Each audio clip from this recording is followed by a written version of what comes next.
Hey everyone, welcome to Burning the Couch COVID Special. So, we were originally going to launch earlier this spring, but given all the craziness that's going on with 2020, we decided that we had to push it back a little bit.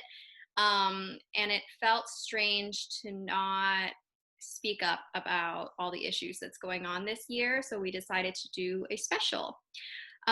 Since this isn't technically our official first episode where we introduce ourselves, I guess we'll start by doing that in this special. So I'm Dr. Pim Micaela, or Pim, as commonly known amongst all my colleagues and my close friends. I'm a registered play therapist and also a licensed marriage and family therapist. I'm currently in private practice. I actually just got my doctorate, my PsyD, last spring via Zoom. Like most people. So in the episodes when we officially launch, you might hear me say that I'm a doctoral student or working on my dissertation, but well, it'll be like traveling back in time. All right, Micaela. My name is Micaela, and I first want to just congratulate Pim because we were in the master's program together, and we also started the doc program together. So I'm very proud of my friend and colleague for finishing and doing it. I'm currently still a doctoral student. I'm working on my dissertation as we speak. Also licensed marriage and family therapist. And I also do some doctoral apprentice work for the Journal of Marriage and Family Therapy. So I do some of the reviewing for things to get published.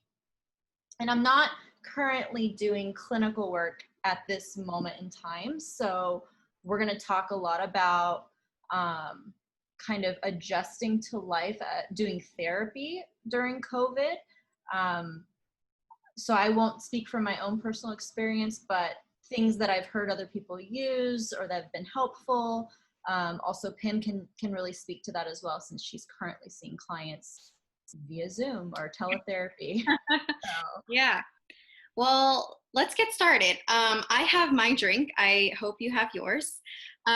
This is going to be a theme throughout our Burning the Couch podcast. We're always either going to be sipping something. So, and that's not to promote drinking. However, I think it's just to help normalize, hey, we're humans. I like my trash TV, and we're going to have a glass of wine here and there. We're going to talk about being a therapist and therapy while sipping on a glass of wine. Yes. So as I said earlier, we did originally plan to launch in spring, but as everyone knows, all this COVID stuff happened, 2020. It seems like there's an obstacle every single month or a tragedy every single month. So we're planning to launch this fall. We actually have an official date, which is going to be Tuesday, September 8th. And, we're also going to be launching on YouTube as well for certain video episodes. For example, this one will be on YouTube, and we're going to have several ones, including like a telehealth one that we have planned. That way we can show you guys, what we're talking about, but the audio will also still be published on the podcast. You can still social distancing. Social distancing. Don't forget to follow us on our Instagram page at Burning the Couch for any updates and memes and just ways to connect with us. Yeah, and this is actually just for future reference. Through the Instagram, this will be a great way to ask us questions. This will be a great way to even make suggestions of what you'd like to hear from us talk about or address in upcoming podcasts. So through our stories or on our page, there'll be multiple ways that we'll be asking you guys, what do you want to hear from us? What's interesting what do you find interesting? What's been helpful? We want to hear feedback from you guys. Yeah. Micaela, what are you drinking? I'm this is a plug right now. I'm actually drinking the new tequila in a margarita I made. It's the Rock's new tequila. What is it called? Terramano. I It was was gonna say, we're super not hard to getting find. They were sold out everywhere. It was super hard to find. really. And we actually got it because if you tag The Rock, he'll like repost on his page you drinking his tequila. So Oh my gosh, Justin would love this. I didn't even know he had a tequila. yeah, Cool. it's new. He's so cool. I'm just, Anything The Rock does is cool. So it's been kombucha for me the past couple of days. Okay, so how is everyone doing? I mean, this is this whole year has been a shit show. And this is the clinical language I've been using with all my clients. Because it has. And curse on this channel, just FYI. How are you doing, Micaela, with everything and adjusting? Like, I know you and I have texted throughout and we FaceTimed, and for me, I was about to be stuck in Virginia once all this went down. So, like, how have you been? Yeah, I mean, it's different for me, I would say, because I'm not currently doing clinical work. I think my experience would be, I would probably be under a lot more stress in that regard. But either way, it's not a fun time for anybody. Whether you've been directly affected by COVID, whether your clients have been, your family, your friends. I personally know several people who have had COVID or who've passed from COVID. It's a real thing. And so that fear that people are experiencing is valid.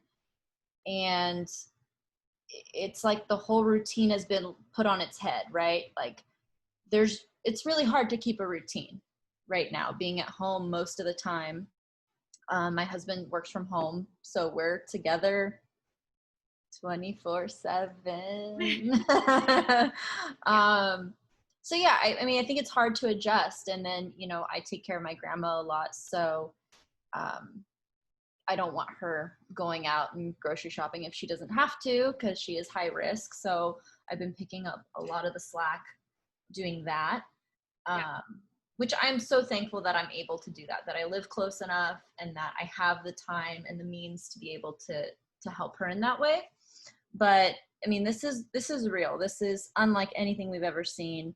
We have not been prepared as therapists for pandemic work. No, and if someone I think we've all seen these like parodies and these videos on YouTube, right?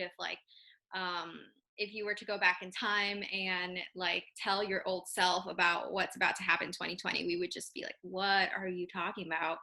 None of us would have expected this at all, because we all had, I mean, I've attended, one of our colleagues, we've attended her virtual baby shower. I've attended people's graduations virtually. Some people got married, at their home, and had to like live stream it for everyone. And people losing their deposits, and just so many things. Like, I don't think any of us financially, the struggle as well. Like, that's huge too. Yeah. I mean, nobody has been prepared for this. I think being kind to yourself, being, gentle with yourself. I am constantly thinking, gosh, I should be more productive. Gosh, I should be doing all this stuff. I have all this time and all this opportunity.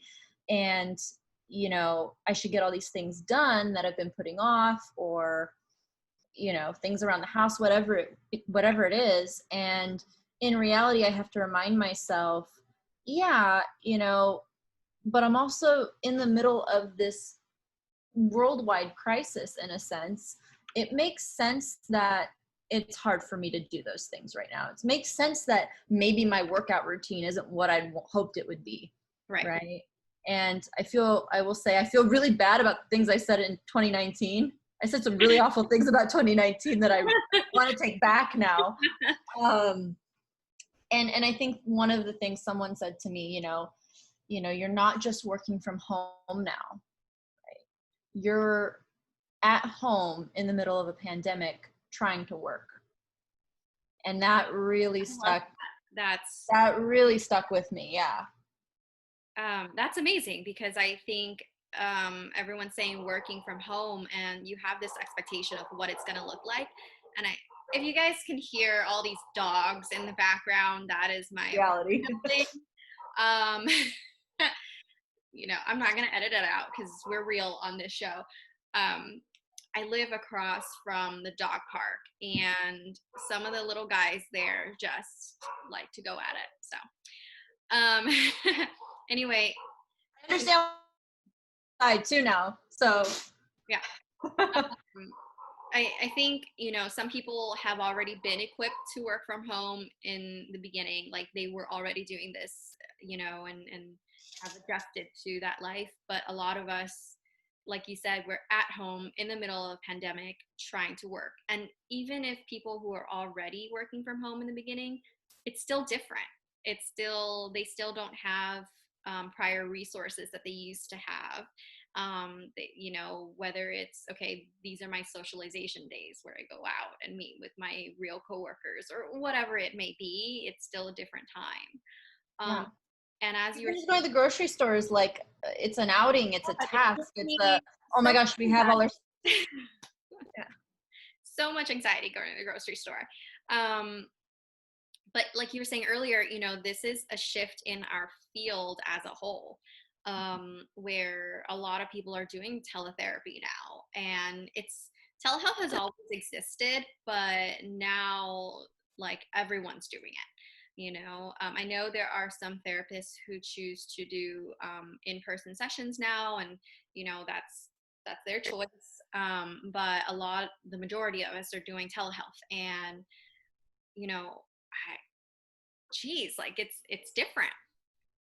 Yeah, it is different.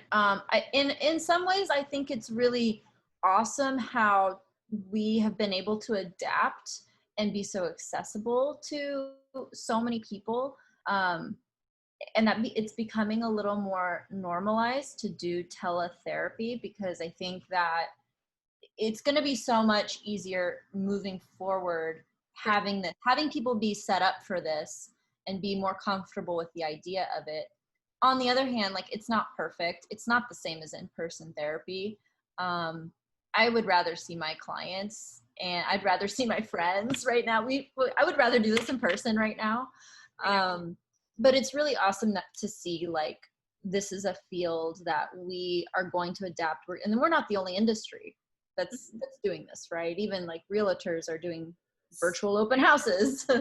I know. I had to find this place. I did like a virtual tour where we're at right now. We live in North Park now, but like, I saw a sign outside of a dental office saying they were doing teledentistry, which I don't know how that works. I'm very curious. Yeah. But I mean, it's interesting, right? Like, there's these online doctor appointments, and it's really going to shift our world. I think we were always kind of headed that way, but this was definitely the shove to being more tech savvy. Yeah, I'm like, people need to figure out by now, like, how to mute and unmute themselves. We had this issue just to start filming this, by the way. We had microphone issues. I mean, it's and that's one of the things we need to adjust to, right? With clients, like, do they have access to the technology? What are they using? Are they using a laptop, an iPad, a phone? Like, Do they have the internet? Yeah. Power. And, can we put measures in place where we have a backup? Like, for our practice right now, we have a backup plan. Like, if this platform doesn't work, do we have a second platform that we can jump onto? And if all else fails, we can do a phone session without the video. Granted, it will be difficult for some of my younger clients. So having these things in place to make sure that things run smoothly, and also having some flexibility. Like, there are times where it literally took me like 20-25 minutes guiding my client through how to set up their browser, and because it was outdated and all of this stuff, that, like, I'm not gonna charge them for a whole session when half of it was like spent Technical issues. Yeah. it was towards just figuring out how this all works. Yeah. And I think, this is such a learning curve, and a lot of people maybe don't have access to, I'm thinking about, I'm surprised my grandma knows how to get on Zoom for her like church meetings. Uh-huh. I'm really impressed actually, but I know there are other people in my family that there's no way, like that would be very hard for them to be able to do that. And I think it's hard for clinicians too, right? A lot of people, no one taught us this part, right? And so being kind to ourselves, and I think being real with our clients can be helpful of like, hey, gosh, this is adjustment for me too. This is hard for me as well. And, I think being real and being open about the process, that this is different. This is new territory for both of us. Yeah. And I've had quite a number of clients who are newer as well, like new clients. So I would say like 90% of the caseload that I had pre-COVID, I'm seeing them all during COVID via telehealth.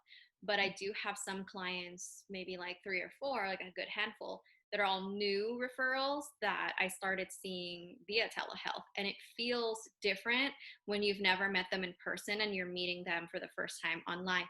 And I preface it with that, especially with my teens who, normally don't talk and like to connect by playing Uno or something like that. Having to say, like, I know it feels different. And, if we were in my office right now, I would offer you a cup of tea. Like, I would have a candle lit. It would feel different. I think it takes away the human side of it a little bit to be behind the screen. But this whole year has been about adapting and has been about making things work in the midst of chaos. And so far, I would say telehealth is better than no therapy at all. Yeah, absolutely. Absolutely. And that's, I have done a good amount of telehealth myself, not during the pandemic. That wasn't my initial way of meeting people. It would more like I would establish this relationship, and if my client's not feeling well, or something's wrong with transportation, okay, worst case scenario, we can do a telehealth session, right? And that was within my own limits. But it's frustrating. It's frustrating. And I've had to do some telephone sessions too, because for one reason or another, we weren't able to connect. It's a process. So yeah, we're learning. The other thing I wanted to note was, I don't know if you know anybody who's seeing clients that are more high risk via telehealth, because I don't, and I personally don't either. I have like a consult call with my clients first, and kind of do a phone screening just to be sure, and in the initial intake, like the very first appointment, to be sure that that telehealth would be a good fit for them, because there are like IOP programs or PHP or inpatient programs that are doing in person right now. Yeah. And if that is a better fit, or if there's a therapist that is doing in person and the client really wants that, then, do we have a referral list for those places? Yeah. Because it may not be a good fit. I do know certain programs are doing teletherapy. However, it's a very specific type of therapy. So I come from a DBT background. So we see a lot of that, right? That's almost designed. Here's another just real life moment. This is my husband, everybody. This is Adam, and this is my dog, Cardi. Hello. Which is going to bring me to my next point. Yeah, what's up? What are you guys doing? I'm going to take her. Okay. Yeah, you guys will rarely see my dog because he likes to sleep. He's actually sleeping on the bed in our bedroom right now. So, yeah. So I apologize. I mean, this is real life. It happens. This is life. This is. I'm trying to think of my point. What I was trying to make. Zoom interruptions. Oh, yeah. So there are people that are doing, sessions, telehealth. However, it's very structured. It's under very close supervision within DBT. you have a consultation team, you're going to have group, you're going to have session, you have phone coaching. So there's so many different modes of therapy that are happening. So it's a little different. Again, I'm not at those places currently, so I can't speak to exactly how they're doing it, or if there's, you know, modifications if someone's really high risk to where it might not be a good fit. But it has been done. Yeah. Right? Well, one of the programs that I can think of, I don't know about currently, but I think in March, you know, one of my clients stepped down from PHP, and they had everyone wearing masks. They like made sure that the group was less than a certain amount of people. Everyone was sitting far apart. So those programs I'm sure are still running, but the point is that like when having new clients come in and getting new referrals, make sure to screen and make sure that during Adam's like, I'm forgetting. Travis got his mask. Well, right now it's like, we used to think like, what, wallet, phone, keys, and now it's like wallet, phone, keys. Oh shoot, I forgot my mask. It's like, shit, I forgot my mask. Yeah. But anyway, so like screening really well and making sure that these clients that are going to be seeing you via telehealth are a good fit, and they're not high risk or they need more. Yeah, again, it's what you're set up to handle, right? And if you're with a practice that's, you know, you have a lot of guidance and a lot of rules and limits around certain things, and you have the support, then, you know, it has been done. And also it's something really to consider, what's going to be a better fit. Yeah. Safety wise too. So while we're on the topic of family members and fur babies and all that being in the background, I wanted to bring up altering the structure of therapy. You know, therapy is not going to look the same. It's not going to look like how it looks when you come into the office. And that goes across the board with every single modality you use, right? If you do DBT, like I've dabbled in DBT as well, where sometimes at the very beginning of session, we'll go over your diary card. Might not look like that. You know, a lot of my young clients, I see some 5 and 6 year olds. The first, I would say like 10 minutes, it's all going to be about, look at this new toy I got. And, you know, I'm eating my breakfast. Which is another, I think, really cool thing that we get to really see our clients' life, right? And I think being open to, if they want to show you their breakfast or their toy or their dog or their mom or their room, I think that's an awesome way that you can really connect and start building that rapport that is virtual, that you wouldn't otherwise have access to. That's true. And, you know, so we, over at our practice, we meet with like a team. We do consult meetings monthly. And in the very beginning, when we all started switching to telehealth, we had this discussion of, it's kind of cool. Like we got to see our client's room. We got to see like, you know, when they come to you and they're telling you about spending time in the room or feeling isolated, or well, this is a recent one from today's session, or feeling, what's that word?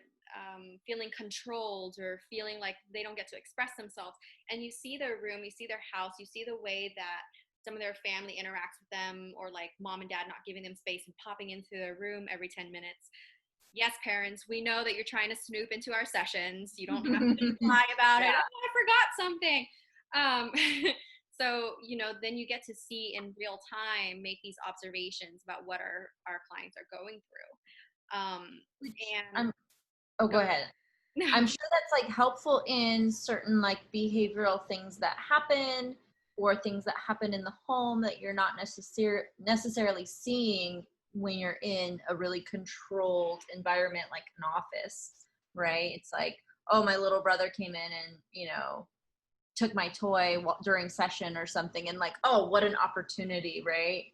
I've had some conjoint sibling sessions, you know, like out of spontaneity, you know, like we didn't plan it or anything, but the sibling ended up coming into the room and they started arguing, and I'm like, pause, time out, like perfect time to intervene, perfect time to talk about this. Oh my gosh, that's amazing. Yeah, so there has been opportunities where you wouldn't be able to do any of this, or if we're doing like a conjoined family session and then something ends up happening, right in the middle of it, and it's in their home, so you get to like, okay, remember that one thing that we learned, is it still on your fridge like I told you to put it? Go get it. I want to watch you go get it from your fridge. So you have those opportunities. But all in all, I think what's also important is how do we manage confidentiality when it comes to telehealth, with people jumping in and out and all of this. Yeah. Yeah. And that's something that, will be part of the discussion before you start, right? And especially with clients I've had in the past, it's very, where can you go?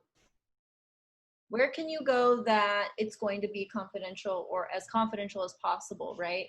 I've heard of therapists actually doing therapy sessions in their car because they don't have a place, or maybe they have kids and a husband all at home too, right? And a dog and a whatever. That's going to be really, really hard. And so I really empathize with people in that position of, I need to work or I need to do therapy and I don't have a place to do that.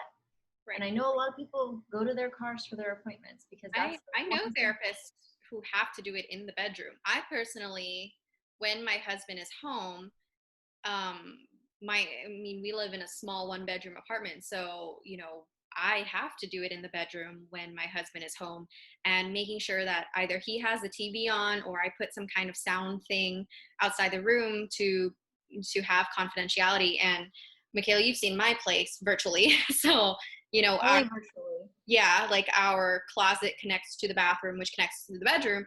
So I have to make sure too that those doors are locked so he doesn't like accidentally like hop in or something like that. I even have a sign outside of my door.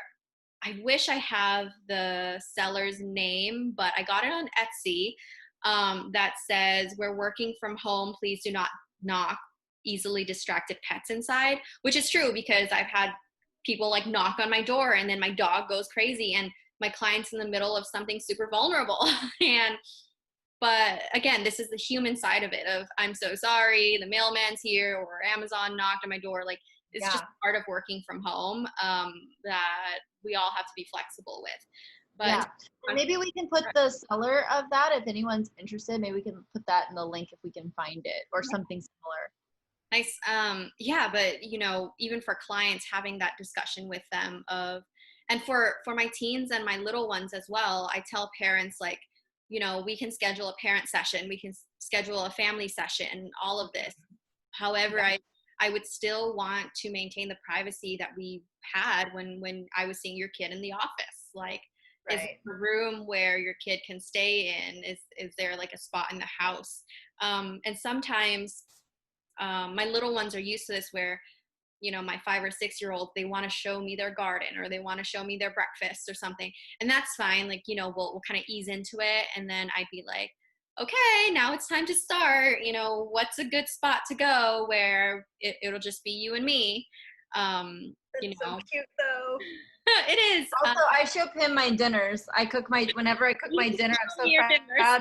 I take a picture and I send it to her. You do show me your dinners. Yeah.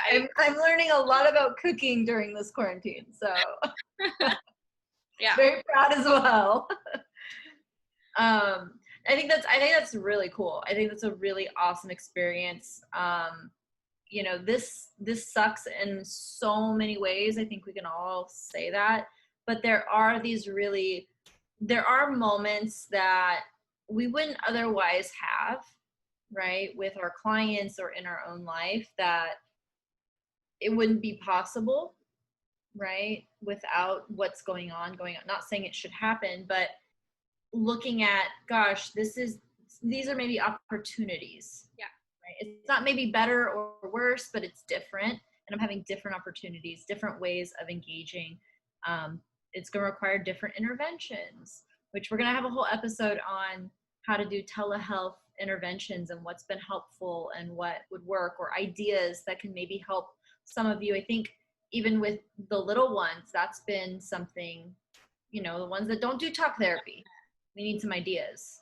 Thank goodness I have a ton of like toys or collectibles at home already, so it's not too much of an adjustment for me. Like, some of my clients are like, "Oh, you once told me that you had a lightsaber at home. Now can you show it to me?" Oh, see, like that's freaking awesome. Yeah. That's freaking awesome. So before we run out of time, I also want to talk about grief because I think it is such a big, big topic. Grief doesn't always mean death. I think it can also mean a loss of the life that you used to live. And that in the very beginning, I would say in March, towards the end of March, which is when I came back from Virginia. And for those of you who don't know, my husband and I had to be in Virginia for a bit. He had some training there, and there was this whole ordeal about, they put a hold for all military moves. And so there was a big possibility that we were not able to come back to San Diego. So it caused a lot of anxiety, a lot of fear. Eventually, we were able to come back home before the lockdown happened, or it might have been already the beginning of some lockdowns. So at that time, I had this very uncomfortable feeling in my chest. And I didn't know what it was called. I didn't know what it was. And, through like group consultations and talking to my colleagues, I realized this feeling is grief.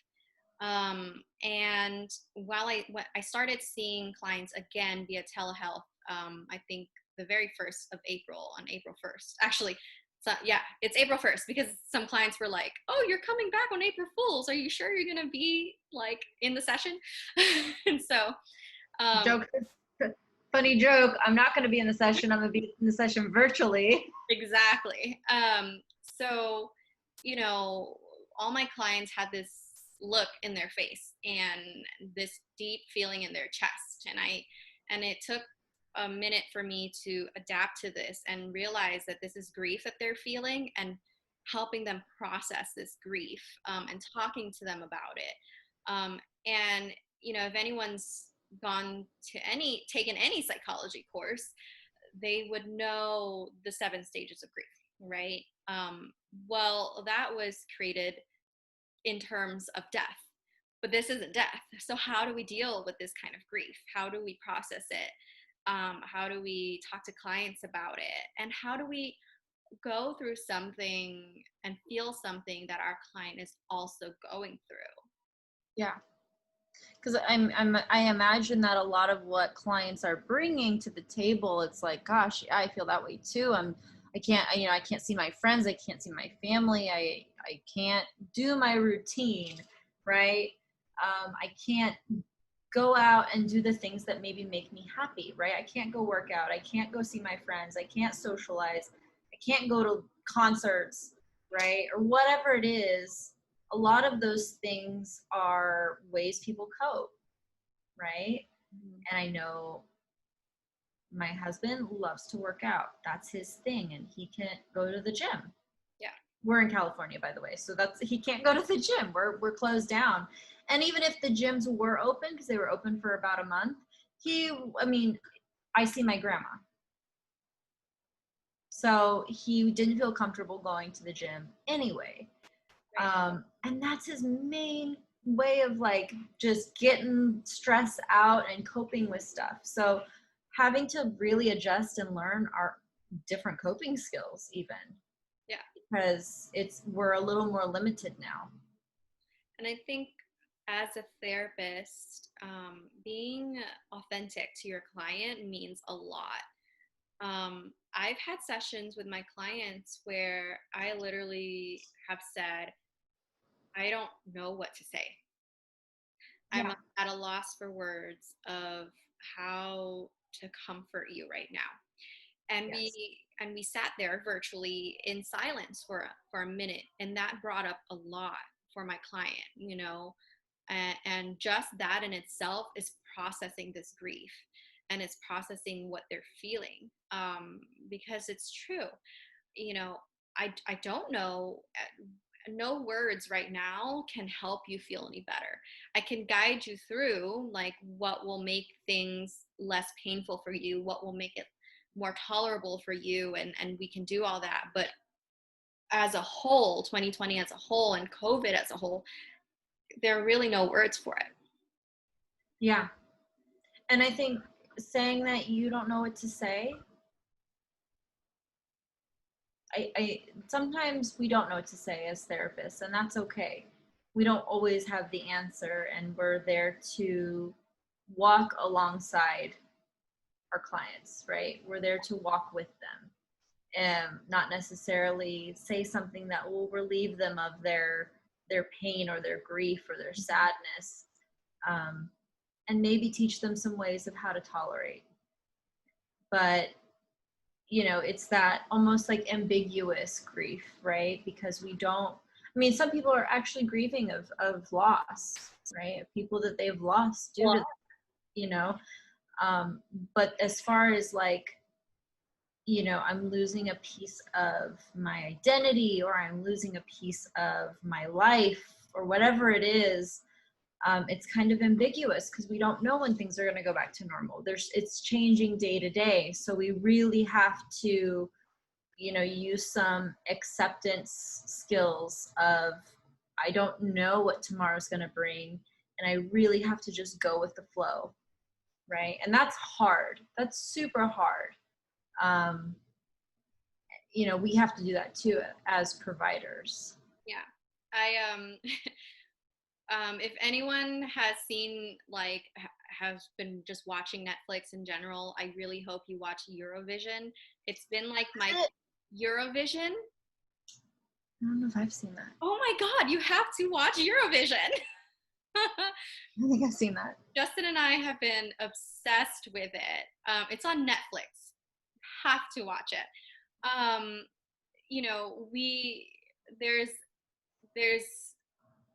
There's this one part where there's a guy there, like, I think he's a K-pop singer.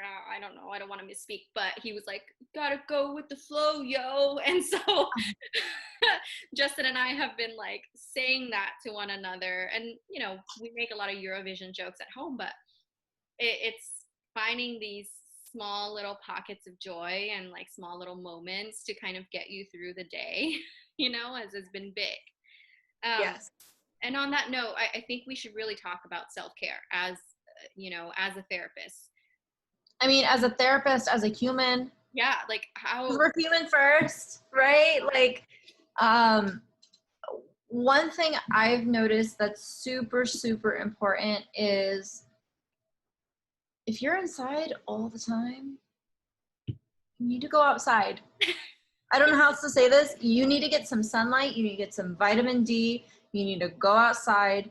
I've actually, I never force anyone to do something they don't want to do, but I've highly encouraged to my husband, like, on your lunch break, go walk around the building. Go outside. Go walk the dog around the block. You got to go outside. Yeah. Because you're inside all day and you get off, and then we have dinner and it's dark. Mm-hmm. So you need to get outside and get some fresh air and get some sunlight. If you have a patio or a porch or a backyard, go sit out there. Or we don't have any of those things. We're in an apartment, no balcony, no nothing. So we have to go outside. Yeah. Right? We have to go walk the dog. We have to even just sit out there for 10 minutes. Micaela needs to make a drink.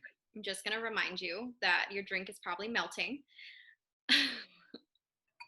It's kind of strong. I really don't know how to make margaritas. This is not my thing. So go outside, please go outside. Yeah. And, I luckily I do have a patio. So if possible, I would encourage you to have your meetings there. Try it out. Obviously not confidential meetings, like client sessions or consult meetings or anything like that. But, I still have like a publication meeting that I go to, and, I would do that outside. Or trainings. I would do my trainings out on the patio in the morning with a cup of coffee, just to feel something different. I'm getting really tired of the four walls of my house. Yeah. I literally, and I think that's another thing is like, quarantine, COVID has been like a roller coaster of emotions for me. And there's moments where I'm like, this is so awesome. This is so awesome. I don't want to go anywhere. I want to stay at home. I don't have to do anything today. I get to lay around. I get stretchy pants on. Yeah. And then there's moments where I'm like, I fucking hate this place. I hate looking at this apartment. I want out. Yeah. Right? Let me out.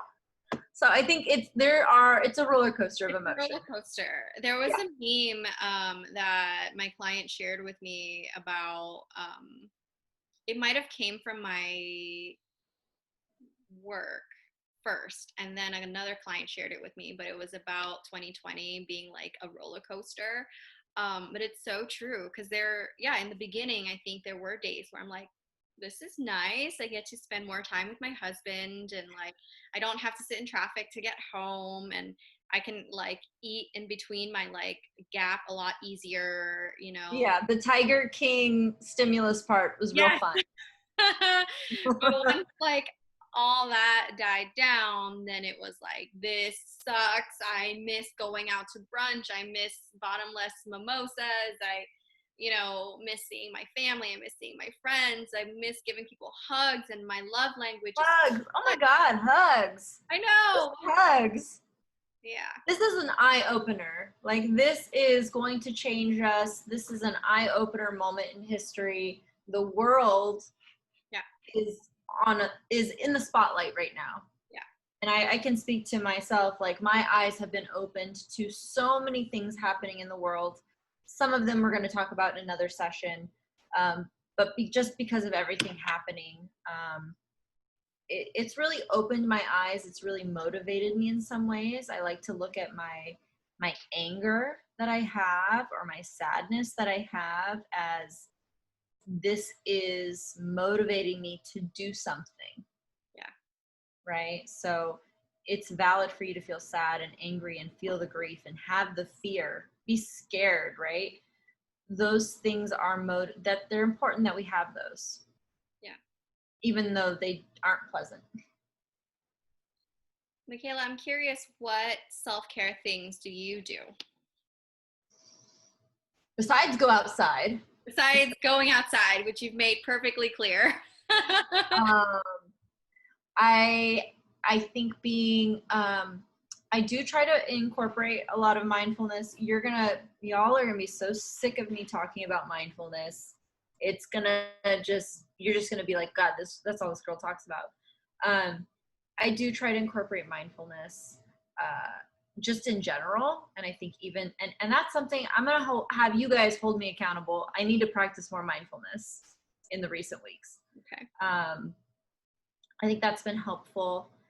Also, I really, really, really, my thing is I love to watch the news and social media. I get sucked in. I want to know what's going on, what's happening, what's changed.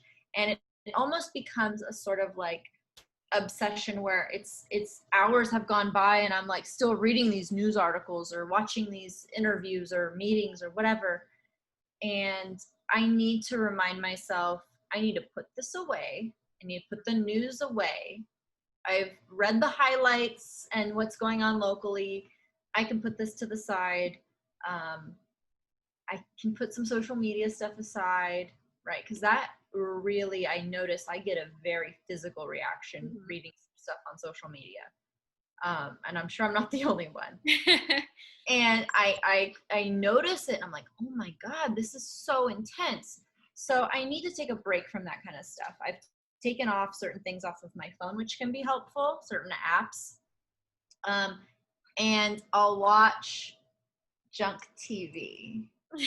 I know you do. I hope, I'm sure some of you know. Some of you probably have no idea what I'm going to bring up, but Flavor of Love and I Love New York are on Hulu now. So that's what I've been doing. And promise me that you're if you know, okay? If you know, you know. You If have you to, don't know, then you gotta download Hulu you because have to it's promise me, classic trash TV from the 2000s. Michaela, you need to watch Eurovision. Okay. Please watch it. It's on Netflix. It's We should take a poll on this. aside from Tiger King, I think it wins the year. That's the thing. There are things on Netflix that my friends are telling me to watch. Like, you gotta watch this documentary. You gotta watch this show on some awful thing. Screw And them. I know my limits. I can't watch that right now. Okay, then watch Eurovision. If Okay. you like slapstick humor, like Super Bad and all that stuff. I like potty humor. I do. Great. I hate that I say that, but I do. Then you have to watch Eurovision. Yeah. This, by the way, I'm not getting paid to promote Eurovision right now, but I do think this movie made my year. You know, with everything that's going on. But that's the thing, right? I like that you said to get your news briefing and then, you know, so that you're not completely tuned out of what's going on since information is changed daily, and then shutting it off, turning it off, and focusing on something completely different. It's almost like your opposite action of DBT, right? Of putting on comedy so you laugh, Girl. putting on something so like rom-com, so you have different feelings than anger, than resentment, than sadness from reading news. I like that you say that because when I was moving to this new apartment, I completely tuned off I turned everything off. I wasn't checking my phone, wasn't checking news, social media, and everything. And I actually missed a very important key factor. It was the killing of George Floyd. On that day was when it was my moving day, so I completely missed it, didn't check the news, and the next day I went into my telehealth session completely blind. And my client had so many feelings about what had happened, and I was stunned. I apologized to my client, of course, and I was very real and very authentic of, I'm so sorry that I did not come more prepared. I myself could not process it then, you know, live while during a session. That's a good point, actually. I never even really thought of, you know, I read it because I don't know, like to read it. And now I have the news app and it tells me all the latest stuff, but I didn't even think about how it would, like, something like that would affect a therapy session, right? And maybe that's my own privilege or whatever's coming up. We're going to have a whole episode on that. But I didn't even think about, like, it is important for us to be up on the up. Yeah, for sure. Especially now, more than ever, you know, with everything. And so now I try to keep up with the news. I do like a quick, I have like a morning routine going on at home, you know, I have my coffee and whatnot. And I, you know, look on my news app, look through all the recent news. And then afterwards I shut it off and make a point to not check the news at all. So I'm glad that you said that. Check it and put it away. Yeah. The family's back, just so everyone knows. Here they are. So something that I've been doing, I started. What have you been doing? I'm trying to continue doing yoga. It's different because I'm used to hot yoga in you know, person, but now I'm trying my best to do it online. It feels very different, so I'm definitely not doing it as much as I used to, and that's the giving myself forgiveness part and an acceptance part, where I don't need to be having my 3 hot yoga sessions a week like I used to. It's okay if I slack off and I want to binge Netflix this day. Yeah, and I've been doing gratitude journaling lately, actually. I printed a calendar, a gratitude journal calendar. You can Google, there's tons of them. I put it on my fridge, and each day there's like a prompt, and it asks you a question like, what, you know, I think one of them was, what's a good smell? What's your favorite smell? The other one is like, what makes you happy? Or something today that made you laugh. Or, you know, there are all these little prompts. I'm so sorry. I don't even hear anything. What's going on? oh, we're getting dinner Uh, and the leash off and dinner time washing for carb. hands. We're being so safe, you guys. um, But so continue.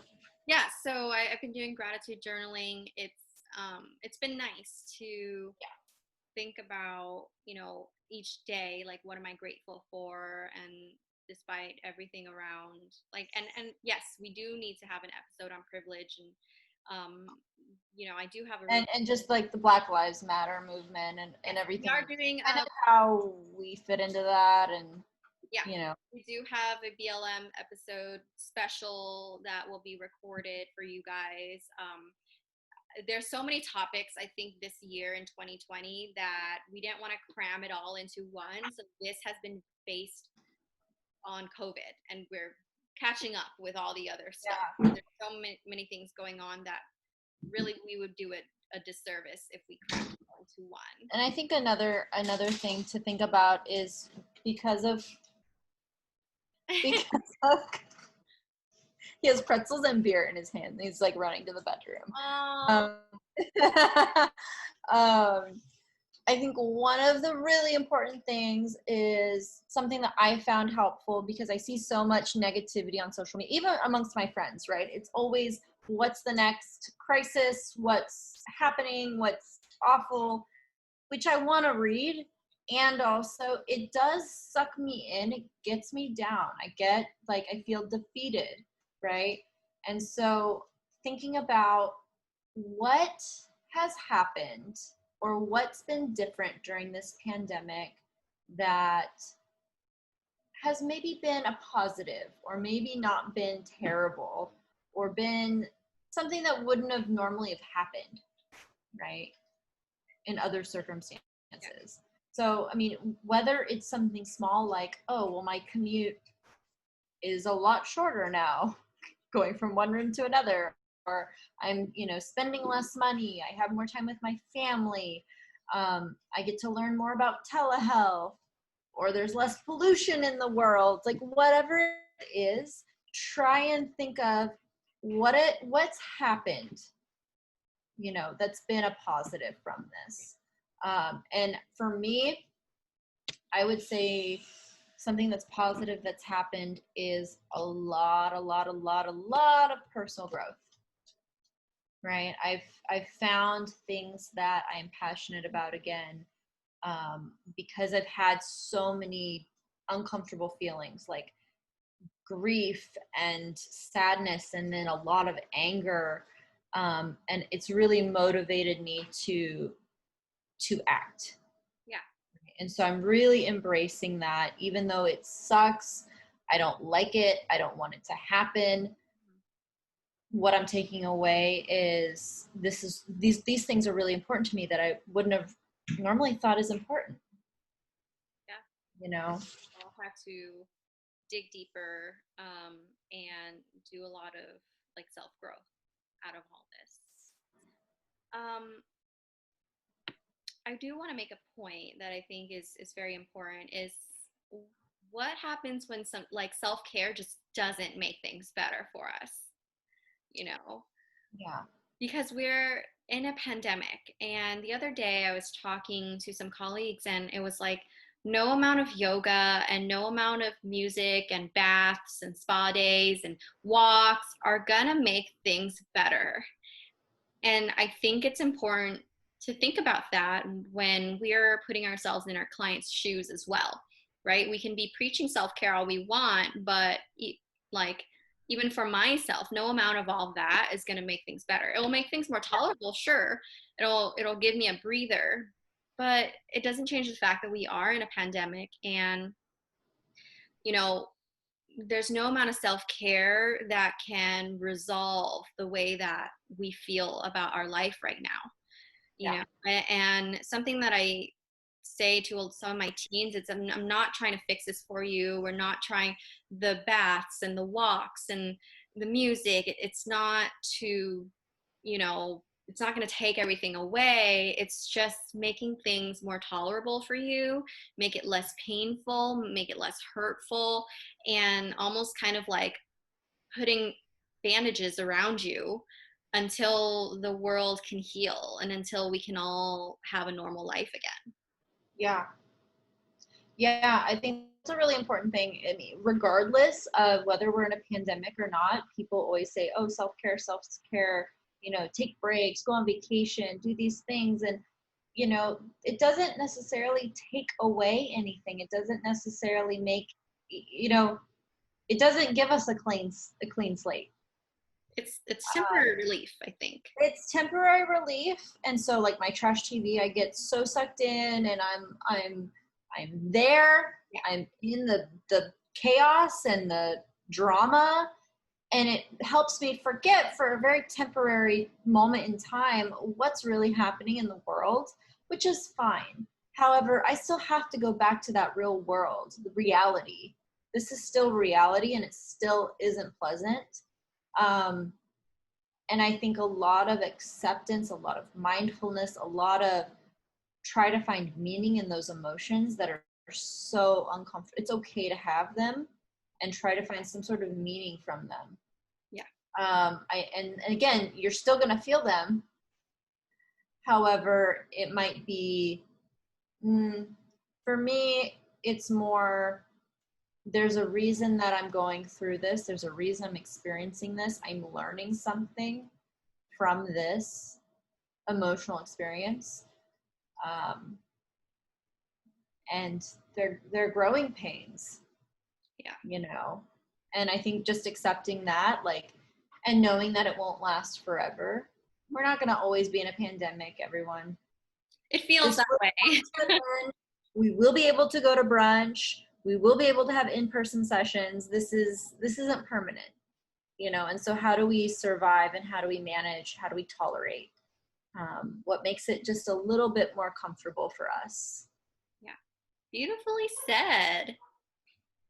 Do we have anything else? I think that's kind of it for our COVID special. I think we have a lot more topics that we didn't cover, but that's going to be covered in our podcast episodes and also our specials as well. Yes, and our first official episode that we will be launching in September, we'll kind of explain more about what this podcast is going to look like, what it's going to entail, where we got the name. I was going to say that. Really like for therapists, if you haven't gotten that by now, or anyone like in the helping profession.